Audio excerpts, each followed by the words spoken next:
Hi, everyone coming in. Welcome. We're going to give about 2 more minutes, and we're going to get started. Just have some people running a couple of minutes late, but we're about 2 or 3 minutes and we'll get started. Thanks.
Good morning, everybody. Welcome to the BW Fusion Biologicals webinar, and we talk about maximizing profitability. We know that's kind of like a trigger word within this industry, and we get it, but it's much more.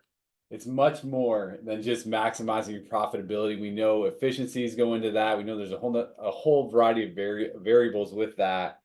And with the economy the way it is, we wanted to get on there and do what we do best. And I think one of the things that we do is we educate.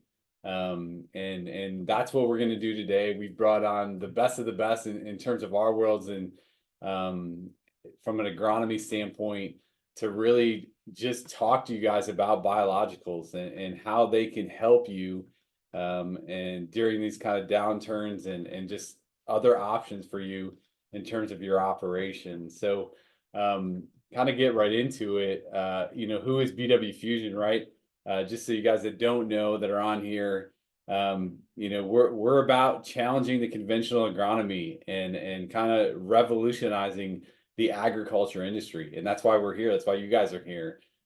Through innovation, education, we expose the truth and set a new standards that improve soil and increase our profitability, right? So we're looking at all those factors in terms of why BW Fusion, right?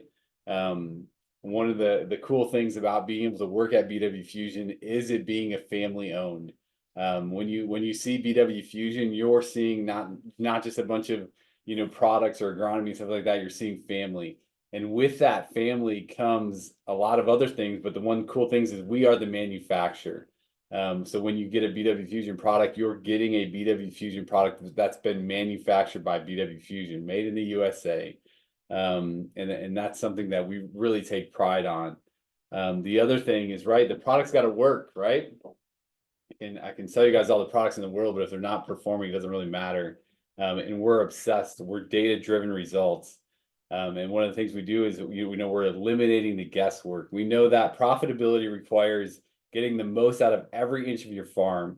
Your goals are unique to you, and it may be to push through those yield barriers, improve your soil health, test new products, have a larger role in nutrition decision making, or simply just do better than the year before. And so we have this partnership with Agronomy 365, and that tool can maximize your results using your data from your operation. It's a dashboard that is designed and centered around you, your goals, your operational data, and your crop nutrition decisions. And we do that because we're grower first. We're committed to supporting the grower at every step, every stage of the growing process. When our guys, when you're talking to your RBMs, or when you're talking to us and we sell you a product or a program or whatever it may be, it doesn't just stop with that. We continue that process through every stage of the growing process. And like I said before, we're about education. Grant, one of the owners, is so big on that. We're education, and we really stand by that from a company. We're educational first company, starting with our R&D to agronomy to sales to marketing. Our passion is to educate growers with data-driven crop nutrition programs that can maximize your farm profitability. We always talk about, hey, we're the future of crop nutrition. That future is now. And we're here today because of the innovation and the education that our owners have set forth, and we're just continuing to build on that. We're leaders in the field, and our promise to you guys is to never stop innovating and never stop pushing the boundaries of crop nutrition. So we're excited about our webinar. We're excited about having you guys here today. A little bit about who's going to be talking. So Jason Schley, he's a consultant, educator in the industry for over 20 years, and developer of Agronomy 365 and Next Level Agronomy Labs. He'll be talking a lot. Devin Baker, one of our technical agronomists, specializing. He's in the Indiana region, really strong on corn and soy. And then Mason, who's out of Iowa, who's just brings a ton of wealth and experience to him. All three of these guys are going to go through the how, the why, and the what in terms of biologicals. So first up is Devin. Devin's going to talk to you guys about the how. How did we get to this point? And making sure that we understand how we got here, to kind of reflect on our journey, to understand and determine the why and the what moving forward. So from that standpoint, Devin, all yours. Thanks, Josh. Yeah, I think it's important to understand, how we got here, not just as BW Fusion as the company, but really the industry as a whole, right? And this isn't, something that's just, popped up here in the last, 1 or 2 years. But really, over the last decades, this has kind of been momentum just keeps on building to get to the place we are. And what is that place? It's the fact that we as producers, I myself, we put out a ton of fertilizer, we put out a ton of fertility, and we really don't understand how much of that dollar we actually get back. And then we find ourselves in a time like, we go back to 2022, right? We had really low commodities, corn was sub $4, fertilizer was sky high, and we were in a bad spot. And then we get to 2024, and in all honesty, we're kind of back in the same place now. Fertilizer's not as high as it was, but commodities are dipping like they are, and there's certainly potential from the experts that you listen to that we could be headed right back to that same situation-ish as we were in 2020 from supply and demand and those kinds of issues. But really, what it is we're just here today, us as agronomy, we're extremely excited about this webinar just to understand, what happens to our fertility dollars when we apply it. How do I leverage biology on my farm? And I think this little sentence here, really sums it up. Over the past 60 years, agriculture is largely concentrated on bolstering soil fertility levels to address inefficiencies, and we've relied on fertility to continue to kick the can down the road. We'll worry about it next year, right? We're just going to put on some more fertility. We know we don't get it all back, but we're just going to push it to the next year, push it to the next year. Well, here comes Biodyne USA that understands the capabilities of their microbes. And when you understand the capabilities and what they can do from a fertility perspective, and then you pair it with Agronomy 365, where we're understanding what's happening when we're applying these biologicals on the acre. What is the biology actually doing for you from a soil fertility perspective to boost your operation, to boost your ROI? I know it's a cliche word, but it really is the truth. And with 365, we have the proof to be able to show it. And so I think understanding that's really important. I think there's another thing to understand before we get into today as well, is that biology is not the silver bullet. And when you hear people, talking about their biology and they want to throw around these big yield gains, yeah, it's cool. Yes, it can happen. But biology doesn't do what it does as a function of yield. It does not care how big or small the yield potential is within your crop. It's going to go do what it does based off of its capabilities, based upon what it does fundamentally. And so I think that it's really important to keep that in mind, as we go through today. We're not saying we're going to get you the next 30, 40, 50 bushel, but we do believe that our biology can offer a tremendous amount of value in terms of protecting cash, in terms of being profitable, increasing your profitability, having more of those fertility dollars available to you on your operation. It's as critical now as it's ever been. And so really that's the basis of what we're doing. And this biological space it's kind of the wild, wild west right now. We know that. We read commodity a few weeks ago, and if you bought a gallon of biology from every company they're selling it, you would run out of acres before you ran out of biology. So understanding which companies are truly in this space, that are trying to educate, which ones actually have something that is difficult. But really what we want to do is just talk about it from a fertility perspective. How do we utilize biology in this market to be able to make us profitable? And so I think I love this slide. I talk about it in a little different format than what it is presented here, in every presentation we do. But we look at phosphorus. This spring, if we go spend $1 on phosphorus, we get 15 to 20 cents back. And we're all business owners, as farmers. And if we were in any other business, everybody would look at us kind of funny and ask what in the world we're thinking, only getting 20% back of our investment. And so how do we get that 15 to 20 to 60 to 70 to 80? How do we do these things? And it's not just a one size fits all system. It's not just, one thing. I know that different people get upset because we don't throw around the numbers of reduce this amount of pounds, whatever. But with the tools that we have, with the information we have, things like baseline, things like our biology teams, a 401, meltdown, those kinds of things, we can tell you with precision on every acre what that needs to look like. And so it's not a guess anymore. We're taking the guesswork out of it. We're trying to give you guys every tool necessary to make the best fertility investment, to get the most return for those fertility dollars spent on every acre. So I think that this slide, if you take in this slide, I think this really sets the stage for what Jason's about to cover here over the next 20 minutes. So really, the question you need to ask yourself here as we sit and talk over the next 40 minutes is, how do we ensure that we capitalize as best we can on one of our biggest investments this season? And I think if we think about that and we set that up, I know Jason's extremely excited to share his slides, so I'm going to turn it over to him, but kind of keep that question in the back of your mind. And I really think a lot of those questions are going to be answered. Yeah, and before Jason gets started, just want to jump in really quick. So the chat in here is working. We have panelists. We have our agronomy team on the call or whatever. So if you guys have questions, throw those in the chat. We'll gladly answer those, and then we'll have some Q&A at the end as well. But as you go along, as Jason goes, I mean, obviously we only have a short amount of time, so we're not going to be able to cover everything. But any questions, just throw in the chat, and we'll do our best to answer those. All right, thanks, Devin. If any of you guys have used our Indicator Max soil test, we talk a lot about there's three basic pools of fertility in our soil.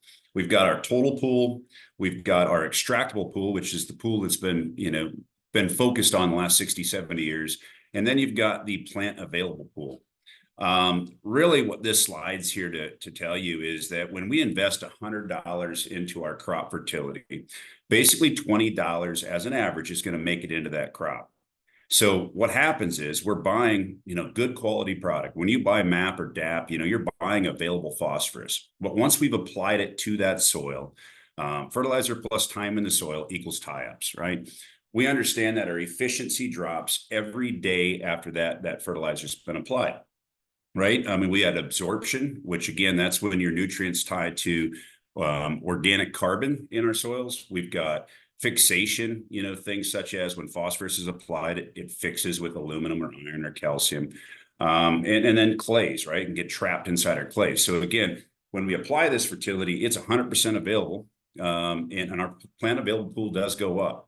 But over time, it decreases. And what ends up happening is our total pool continues to increase year after year as our plant available pool continues to decrease. So as we try to make a simple message here, and that's the goal of these next 13 slides, is just try to be as simple as possible. We think of the way we've been farming for the most part, and the best way that I can explain it is, again, it's just that standard chemical way of farming. What does that really mean? It means that we understand as growers that we're not 100% efficient with the dollar we spend, but we just apply more. We work on this magical, mythical, perfect soil test, and we strive for that. Based on what I told you earlier, that $100 is basically getting $20 into the crop. We know that every soil type is going to react different. And that's the reason why, if you've ever grid tested, and I have people that have grid tested for 20 years, and when you grid test, what you're trying to do is even out that field, right? So let's just say you have a goal of 30 part per million on phosphorus. After 15 or 20 years of doing math, which it should be simple math to build that soil test, you'll never ever see a soil that has every grid the same. Every grid across the board have the same phosphorus. The reason why is because every soil is a little bit different as far as the catch and release of that nutrient. Some soils release that nutrient extremely well. Some soils hold that nutrient very, very tightly. And that's the reason why we have that variability across our field. So my example of that is this. So majority of this farmer A, right? Farmer A, they're going to apply most of their fertilizer upfront. Their goal, again, is to apply enough that it's available when the crop really needs it, which is late season. So again, what these green balls are representing is just that plant available pool we talk about. And we can watch this happen season after season. But you have a small pool there, you put your big load of fertility on, and boom, your plant available pool goes up. But as you can see, over time, that plant available pool just continues to get smaller and smaller. And the reason that's an issue is this. Majority of every crop that we're going to raise here in the United States is very similar to this. In the vegetative stages, the crop needs roughly 50% of that total fertility. In the reproductive stages, so once we've hit tassel and corn, you're going to pick up between another 50 and 55% is what that plant really wants of the total needs throughout that season. But in reality, what happens is, if you paid attention to farmer A there, 70 to 80% of that total fertility pool is going to be ready for that crop to take it up in the first part of that season. Although that crop's not ready for it all, right? And in the backside of that crop, you're only going to have 20 to 30% left, because over time, again, the availability is going to decline. So the issue with that truly becomes when you're excessive year after year, which is say we've been farming this ground for 100 years, on the early part of that season, what we're actually doing is hurting ourselves, right? We're actually, slowing down the biological functions. We're decreasing the carbon. We're increasing water usage to that plant. At the exact same time, we're decreasing water storage, okay? And as we decrease carbon, what else do we have to worry about? We have to worry about leaching, right? We have to worry about not being able to hold these nutrients. And on the backside of this season, when we come, on the side where the crop really is demanding the most fertility, we end up having a deficient plant for the most part. And the reason we have that, and one of the reasons we have that deficient plant is just because, again, fertilizer plus time, right? But the negatives of that is it works against our carbon again, because what happens when we have, a plant that's struggling, or a plant under stress? You decrease sugar production, you decrease root exudation, you decrease protein creation, and you decrease the actual nutrient density of that grain that we're trying to raise. So this system in general is broken, in my opinion, as far as looking at the future of agriculture and the future of our soils. So then you've got, call it farmer 2 here, right? The second way of farming. The second way of farming, in my opinion, is the grower that, has managed and taken enough tissue and soil tests to understand that we are going to tie up close to 80% of every dollar that we put out there. So the way that this grower goes about trying to fix this is really simple, right? They manage the crop and they apply when that crop is needed. So again, very similar illustration here on the bottom. You got the plant available pools. Boom, you apply, plant available gets bigger. Over time, it decreases. And then boom, we apply again. This can happen multiple times throughout the season, right? And if you paid attention to any of our 6 phases for success videos that we did last year, every nutrient has basically critical levels and critical periods of time when it's most needed. So when a grower understands that, A, you can cut back on total fertility, And B, the byproduct of that is creating a healthier soil system because we don't flood the system early. We don't have that stagnant fertilizer. I've always said this, that excessive fertilizer potentially is the harder soils to fix. So if a grower calls and says, hey, I'm shooting for 300 bushel corn, can you help me? It's way easier to help a grower with low fertility levels than it is the upper end. And the reason why is because the upper end fertility guys typically don't have the same amount of carbon in their soil system, nor do they have the same amount of biological activity in that soil system. Because again, excessive fertility basically deteriorates that over time. Finally, we've got, the Farmer 3. In reality, this grower has been focused on soil health. Now, what do I mean by soil health? And we really talk a lot about water extract organic carbon, or that of WEOC. WEOC is the highest quality food source for that biological activity. So it's smaller soluble carbon sources in our soils. In the past, we've been focused on organic matter. Organic matter is still important because it's the total house, right? It's the capacity of that soil. It gives you storage. It gives you the potential to hold more nutrients, more water.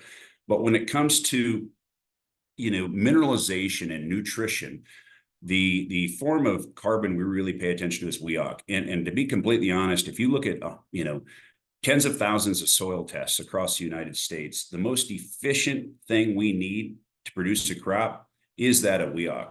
Our organic matter pools are typically followers of that of WEOC. So if WEOC's going up, organic matter is going up. If WEOC's going down, organic matter is going down. But if we only focus on organic matter and we don't focus on the soluble fraction of carbon, we're missing the point. Because again, the soluble fraction point's what is the energy, the fuel that keeps that system driving.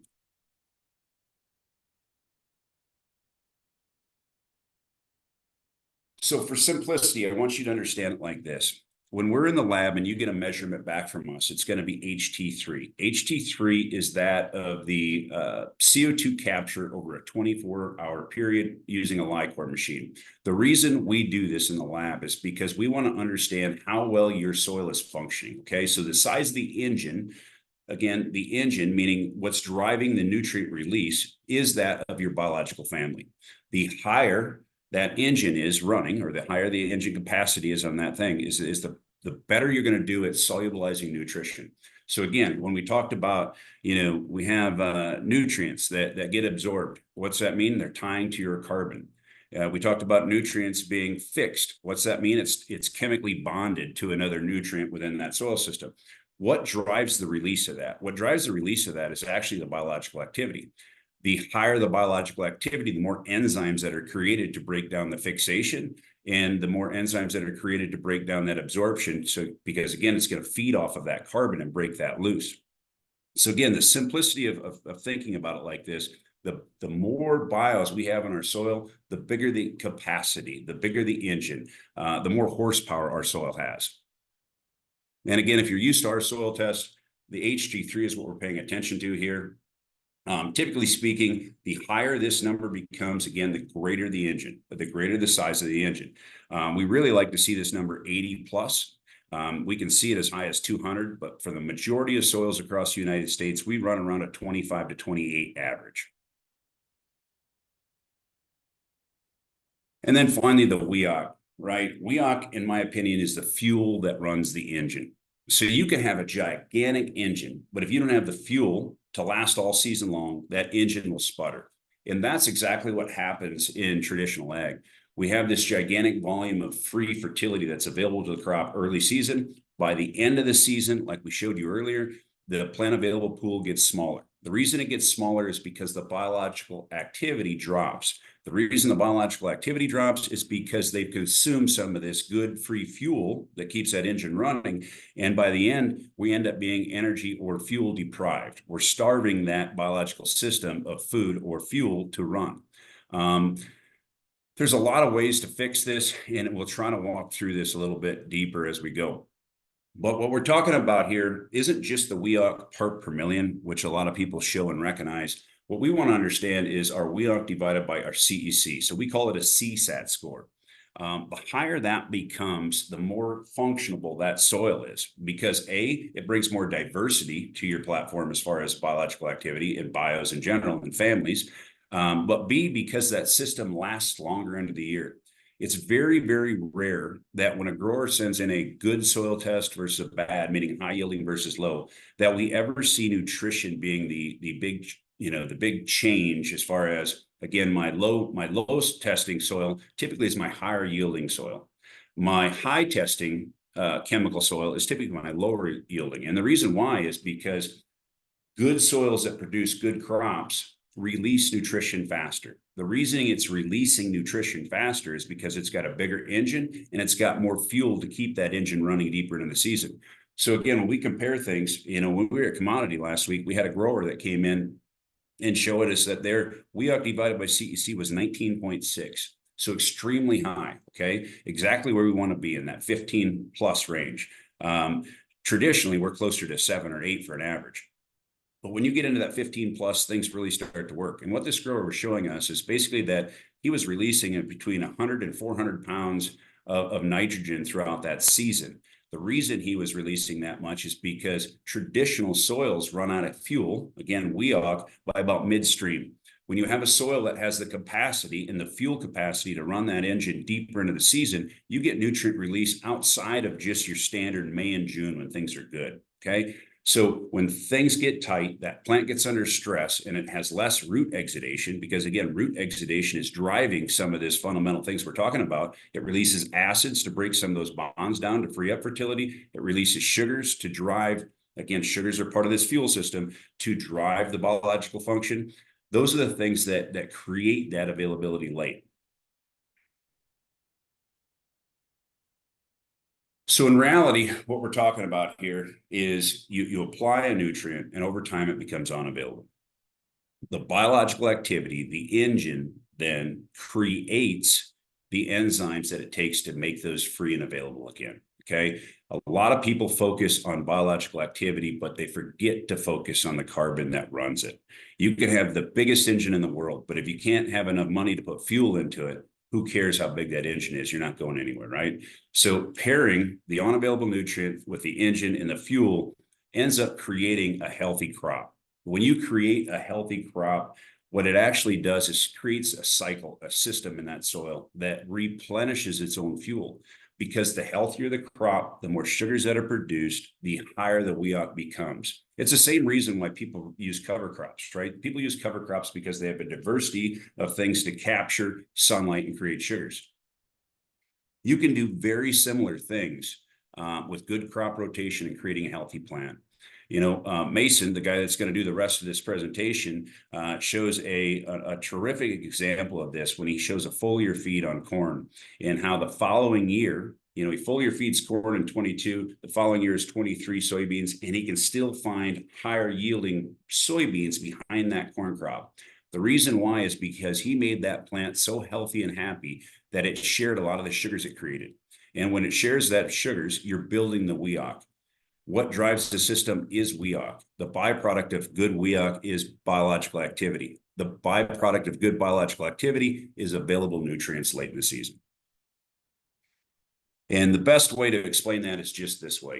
If you look at that plant available pool, you just see it stays very similar throughout the season. And we do run into these. When you get an ultra high yielding area of a field, this is typically what you see, is that nutrient release is very steady throughout the season. The reason it's steady is because you have a healthy soil and you have a healthy crop. The best way to maintain a healthy soil is to continue to work on creating that healthy crop. When that crop goes under stress, the first thing it's going to do is quit sharing sugars through its root system. Okay, so that's a great, in my opinion, that's a great opportunity then for a foliar feed or a stress mitigator to allow that plant to kick back into gear and start creating and moving sugars. Because as soon as that plant quits releasing sugars, what you always notice is a drop in fertility uptake. Again, we talk a ton about phosphorus and how important it is late season, but yet majority of growers are focusing on, pre-plant for their phosphorus needs. That will work in a system like this, that you have high biological prime soils that have the fuel to run deep into the season. But when it doesn't work, it's the guy that doesn't maintain that carbon or doesn't have an initiation to care about the biological activity. When that happens, you can have as high a soil test as you want. And by late season, you have very little phosphorus going into the plant. And again, the reason why that's happening is because we don't have the soil to provide it. because we don't have the proper fuel in the engine. And then the plant itself can't necessarily call for it, because how a plant calls for fertility is basically by sharing that exudate. But once that plant's under stress, which it seems like no matter where you're at in the country, you're going to run into some stress at some point in them reproductive states, that plant can't, function at a high level. And when it can't function at a high level, it wants to conserve those sugars for itself, for its offspring. And as soon as that plant has that mindset, exudation stops and phosphorus uptake, nitrogen uptake, and everything else slows back down. So again, a quick summary here. You've got the traditional way, which is farmer one. You've got farmer two that takes more management, more labor, but I like it. And then you've got farmer three that's really focused on filling up the fuel supply so that engine can run hot and heavy all season long. In my opinion, the future of agriculture is a combination between farmer two and farmer three. Farmer three is a great goal. Farmer two, in my opinion, will get you to that goal. It's really hard to go from farmer one to farmer three without, adding in farmer two. And truthfully, that's where I feel BW Fusion has the answers. They've got the agronomy knowledge with 365 to help you to build this program. And then they've got the products to help prime that biological system, as well as prime and create a larger fuel supply for your soils. It's my honor to welcome Mason Claude. He's the agronomist out of Iowa that's going to cover the rest of the way home here. Yeah, good morning, guys. So one thing I'll be kind of talking about, just be walking through some examples of some data that we've looked at over time, just regarding BW's biological products, but also just conceptualizing everything Jason kind of said. One thing that he brought up a lot of time was obviously that biological activity. And we have heard that in the industry a lot, obviously. As farmers, you hear all the time, mineralization. We want more biological activity to get more nutrient solubility, and that's great. And how we've traditionally been taught how to manipulate biological activity is like biostimulation, right? That's how we've been traditionally taught to fuel our biology and to fuel our engine, right? However, from a product perspective, that's like filling up your tank of gas with 2 gallons of gas and expecting 400 miles of range out of your 25-gallon tank, right? So a lot of times, as an industry, we look towards biostimulants, whether that be food sources like plant extract, sugars, things like that. All good ways to, again, get the next 10 miles, but maybe not the next 200 miles, right? And so what I'll be kind of discussing today is one of Biodyne's biological teams that, powers BW Prime, Biocast Max, be Environoc 501. The two best ways that we've seen so far, to improve soluble carbon is A, root exudation, and B, carbon cycling. Anybody that farms in the Midwest knows that you have pretty high organic matter soils, but what that organic matter consists of from a soluble carbon perspective can be very dependent on management practices, right? And a lot of these carbon sources that make up your organic matter are in the complex carbon form. And so through the biological breakdown of these complex carbons, and I'm not talking about just the breakdown of your trash or your residue, but the breakdown of your microscopic complex carbons into soluble carbon can help replenish that fuel barrel and get you a little bit more fuel for the entirety of the season. The trial that Jason was referring to, there's a farm we had, there was 223 bushel corn on one side, 208 on the other side, and then in the bottom corner was 256 bushel in 2021. Then the next year we came back to soybeans, and a lot of people may have seen this trend. I picked it up early on in my crop scout career that high yielding corn typically makes high yielding beans. Beans are obviously very biologically dependent if you understand nitrogen fixation, right? And so we saw higher yielding beans. And why is that? Well, I went out and soil tested where I had higher yielding corn and then higher yielding beans the following year. And what I found was, beyond any sort of nutrient metric on a Malick-Bray-Olsen test or ammonium acetate test, the biggest things that I noticed was higher levels of fertility, where I had healthier grass crops. But that 256 bushel corn area, that was actually 30-year CRP. And so constant root exudation over time, no fertilizer applications, but yet the highest level of fertility in the field. So one thing I'll be kind of discussing right now is, what's the difference between a fertilizer-driven system and a fertility-driven system? I always hate using the two terms synonymously, because just because you use fertilizer doesn't mean that you're applying fertility. Those are two entirely separate things in my mind. Fertility is what's available to the plants, what the plant's utilizing. in order to undergo its processes, right? Fertilizer, it's great to apply fertilizer. I'm not anti-fertilizer. I'm just pro supplementation. And if you supplement fertilizer right, you can drive healthier crops, and the healthier your crops, more root exudates and more soluble carbon. But let's say you run into a time period where you don't have healthy crops, like everybody has experienced before, where you've had, these acres where that crop gets stressed. Well, when that plant is not healthy, it's not pushing any sort of soluble carbon into your soil. And not to mention 80% of your soil microbes are dormant. So how do we get that system cooking? How do we get that engine running, right?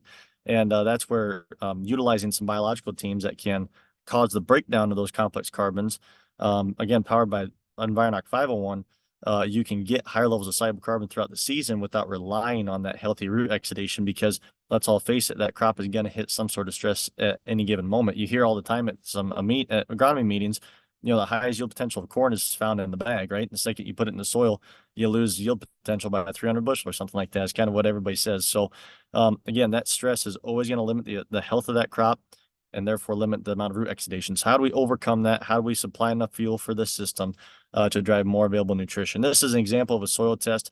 CEC is the same, pH is the same. It's actually right across the road from each other.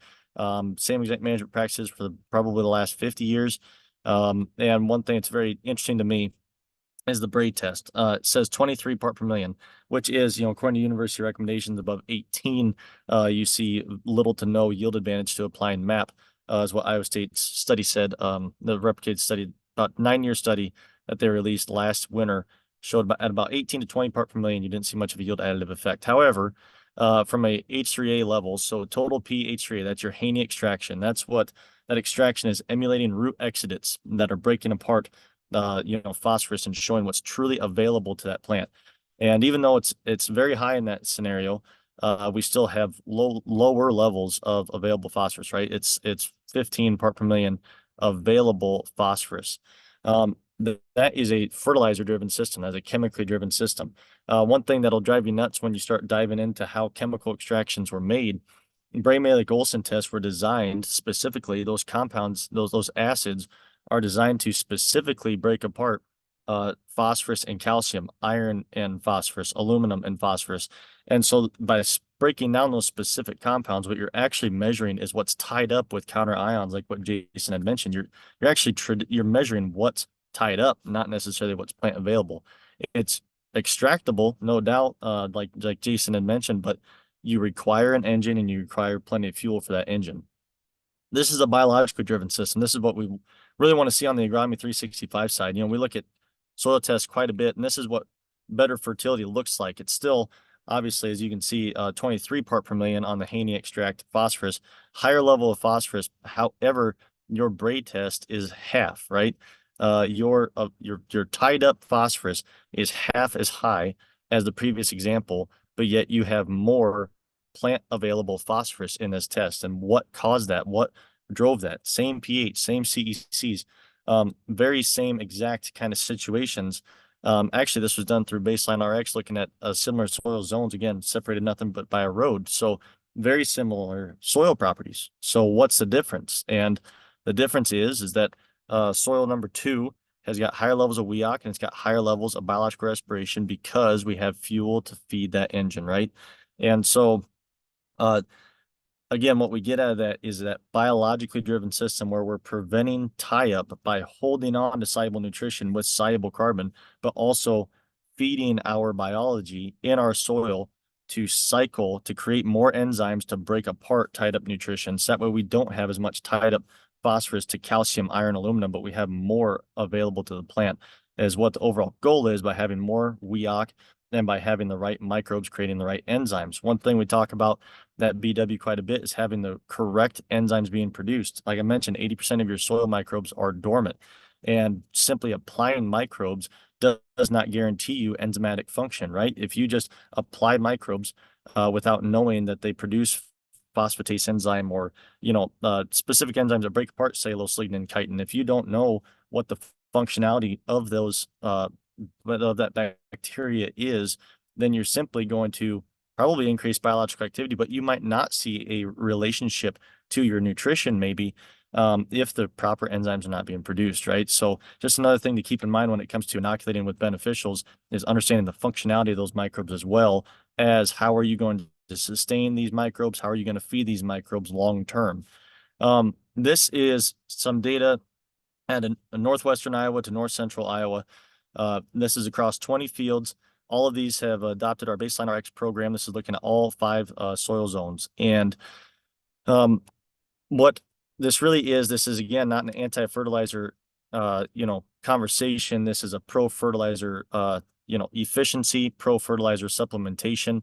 I never do want to be lacking in fertility because that's going to hinder my crop health and therefore hinder my root exudation, right? So we're never anti-fertilizer if fertilizer is needed. However, one thing that this group of farmers did, this is a compilation of about 7 farmers.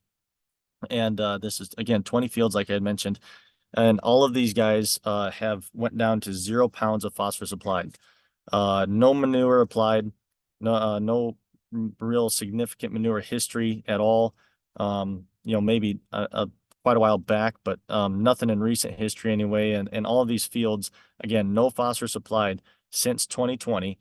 Previously, before that, would have been commercial MAP or DAP for their fertilizer needs. And so one thing that all of these guys have in common is that they used BW biological products powered by the Environoc teams, Environoc 401 and Environoc 501. And what they experienced by applying no phosphorus at all was a 23% increase in WEOC, or soluble carbon, like Jason had mentioned.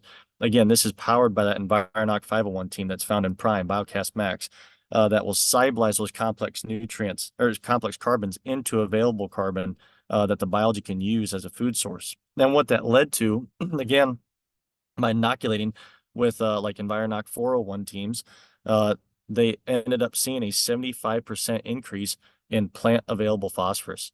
And so that pool that I was just talking about, that biologically driven system, what they actually experienced was no change, significantly no change in their Olsen test phosphorus.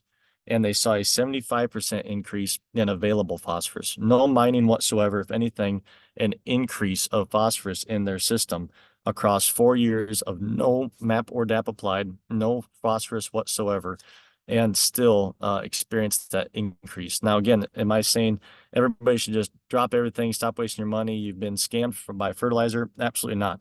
That fertilizer is a good product. It is supplying phosphorus, no doubt. But proper placement and timings and a little bit more of a detailed, positioning or thought process behind that application can be used.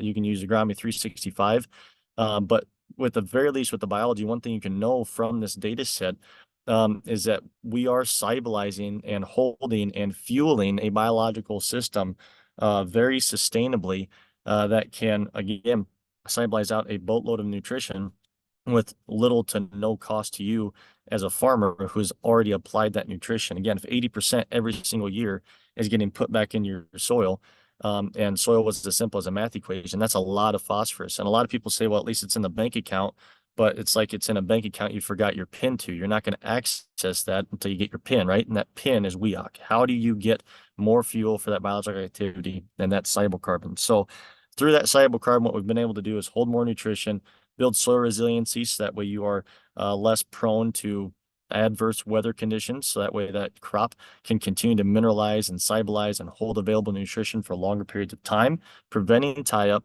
and driving that overall crop health. All of these farms, again, all their APHs fall within the 205 to 230 bushel category. So not sacrificing any yield. And every farmer so far has reported actually a year-over-year increase in their farm's yield. So overall, that's the significance of that data set really is just to show you can absolutely produce more with less. You can actually get more from less application because you're not over fertilizing, you're not damaging your soluble carbon pool as well.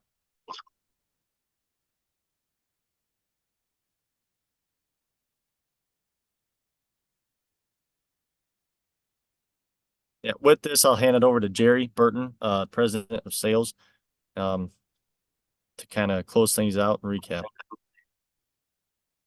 Hey, thanks, Mason. Nice job. Nice job, Jason. Nice job, Devin. Appreciate you guys. And just wanted to touch on the most powerful gallon in agriculture again. Basically, as Mason alluded to, we've got the products that are going to help fuel that system. And what the most powerful gallon is referring to is, each farm is different. Your cropping system is not the same as the next grower down the road. And so what we have is a team of products that can meet your cropping needs. So it can fit into your system versus you having to fit into ours. One example would be BioCast Max and can go on pre-planting. So now you're getting close to that time where you can put it on with if you're doing a herbicide pass pre-planting, it could go right in that same tank mix. So those are the types of things that we've got. Meltdown would be one of those key products, 401, BioCast Max, and the list goes on. So what you see on the screen here is our two sales directors, Dusty Rich in the West, and that would basically be everything west of the Mississippi other than Missouri, and Andrew Saul in the East, the rest of the country. But we're all here to help. Anybody that you get a hold of, you can call the 800 number. You can scan the code on the screen. And with that said, I'm going to open it up to questions. We've got a couple there that I don't know. Jason, do you want to answer those? I sure can.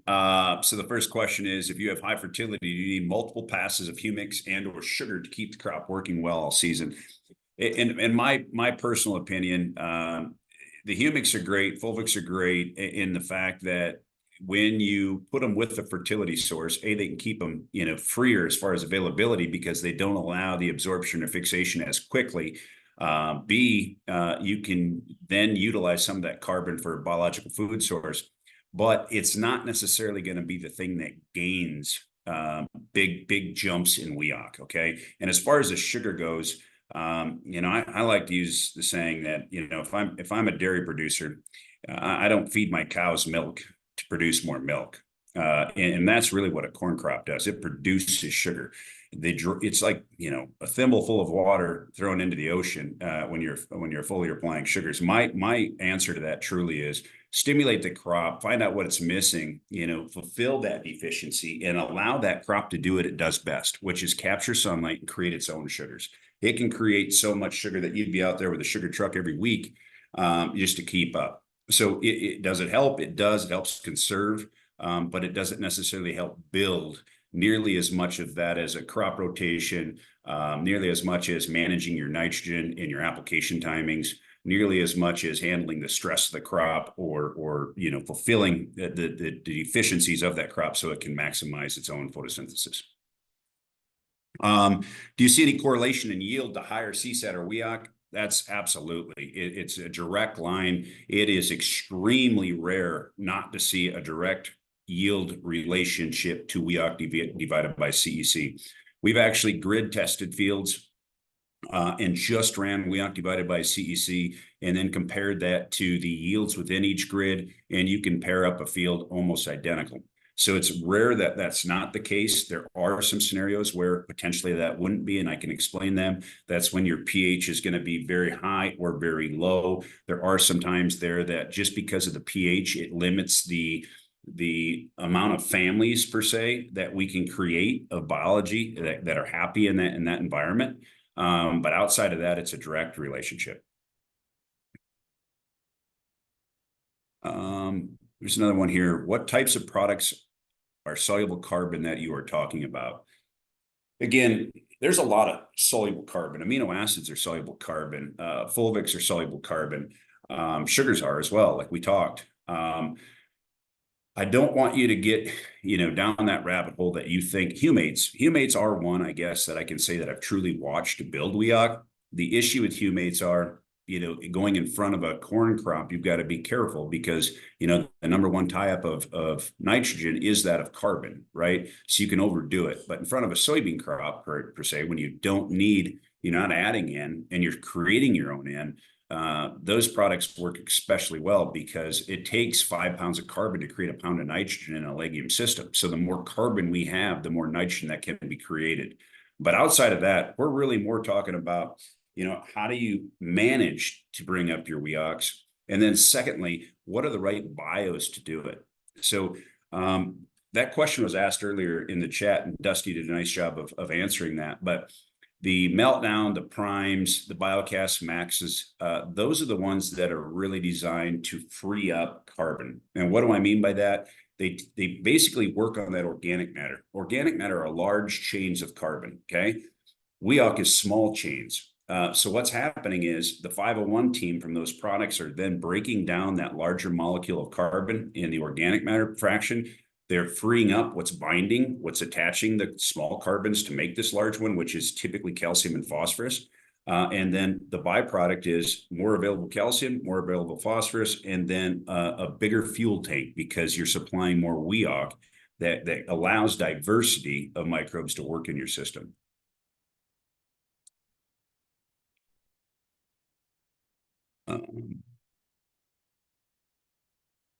Mason, I see there's one just for you.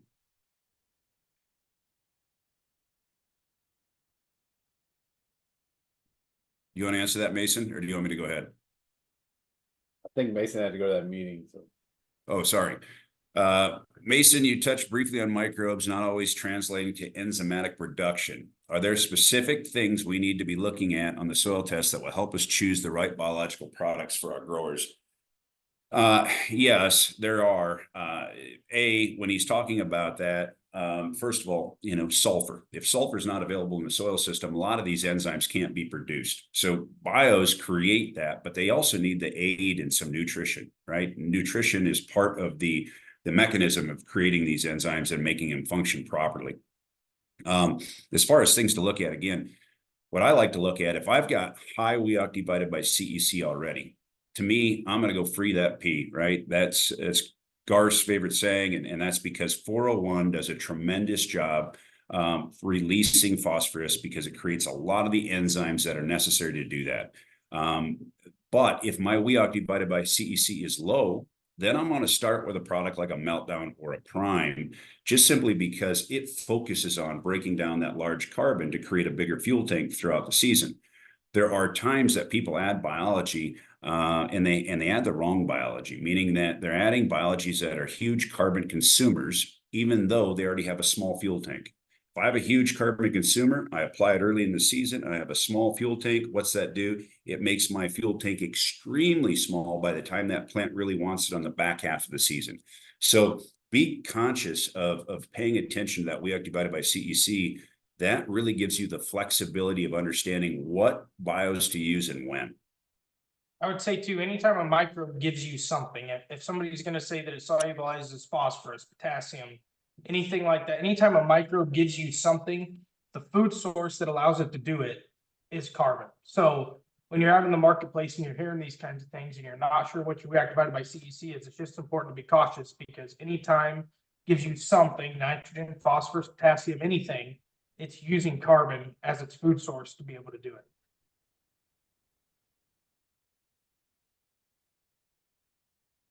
Here it says, will I see any negative effect of organic matter when using meltdown? No, because again, what organic matter is showing you the total pool. So that's got your soluble pools and your large pools. When we use meltdown, we're not losing our organic matter. What we're doing is breaking it down so it's in more fractions that more microbes can utilize as a food source to make our soils more active, to drive that engine capacity. So you're not actually losing organic matter just because you're taking a large molecule of carbon and breaking it into a small molecule of carbon. You're just making it more usable for diversity across all microbes. How do you know when to trust applying less fertilizer and relying on bioproducts without the potential of yield loss? Is there something in a soil test that will show that? Again, I'd go right back to the fact that WEOC divided by CEC. If you're used to looking at an indicator max, at the bottom of every nutrient box, so we have a nitrogen box, a phosphorus box, potassium box, a calcium box, okay? We have a ranking of a 1 through 5. That 1 through 5 is going to allow you to understand how well is that soil going to release that nutrient, okay? The one thing that increases every single box is WEOC divided by CEC.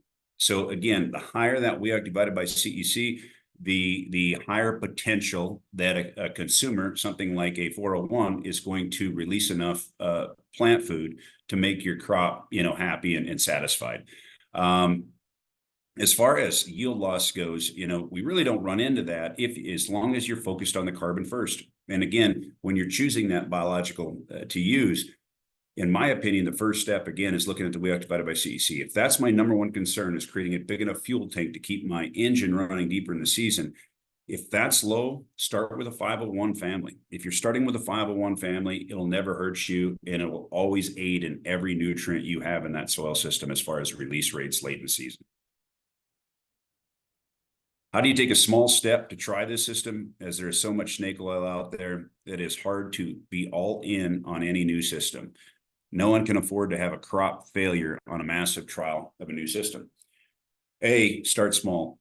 Start small, but B, think about Farmer B.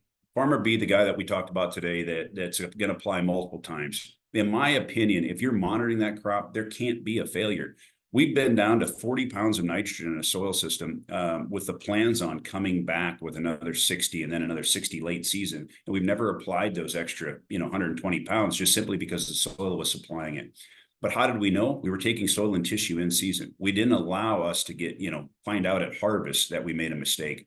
We're watching all season long. Weather is going to have an impact on how active your bios are.